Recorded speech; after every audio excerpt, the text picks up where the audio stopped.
If you understand the conversation, Yeah. it's because I merged those two lanes. I knew a guy that was a great painter. I knew this guy that has some weird vegetables in his garden, and he could grow a multitude of them. So I was like, okay, let me link this painter guy with this multitude of shit. Let's create something together. We created this squash looking snowman thing, and then every housewife on that block bought those.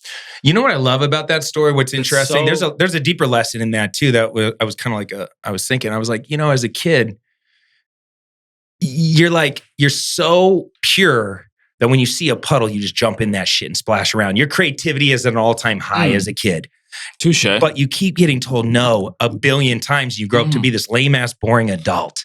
But here you are, this kid that literally, I'm not saying you, but in general, people are these lame-ass, boring adults that have been conditioned to play small, recede, follow the rules, stay in the blinds, all that bullshit.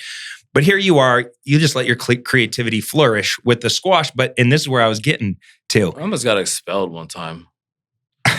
Anyways. That's it? Yeah, I got expelled many times.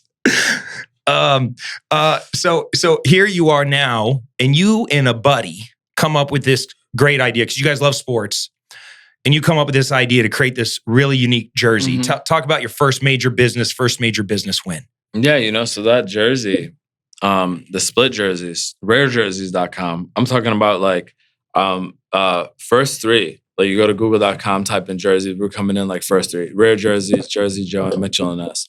And I was very proud of that. That was a very hard game. And we came and we saw and we conquered, Vini Vidi Vici. And we were kids at that point.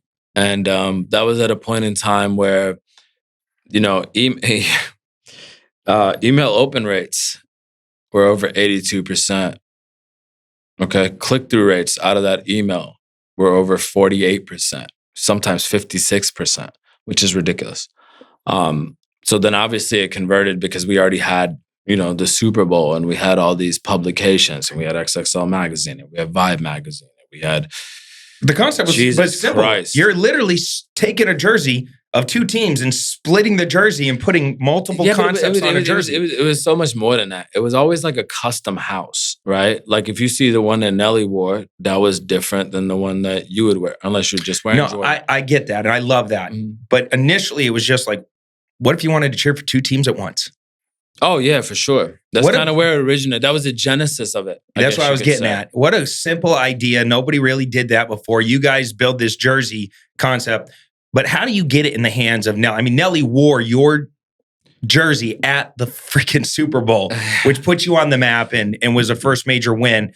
Up to this point, you're kind of slanging $100,000, $200,000 worth of split jerseys. At 13 years old. Yeah, you're which is crazy because that's a ton of money at 13. But you're already thinking big. It's also like my hands at frostbite. So it's like the value proposition there for the money. Maybe for certain people it would be. For me, it was not. Because you're selling them out in the cold in Chicago. I'm just not. It's not about money to me. I'm not a guy that worries about money. When you create the right art and when you impact the world, right? I think the main theory is like, when you impact the world and you touch a particular amount of lives, so let's say you sell a million products, 2 million, when you touch a particular amount of lives, that's when you're successful.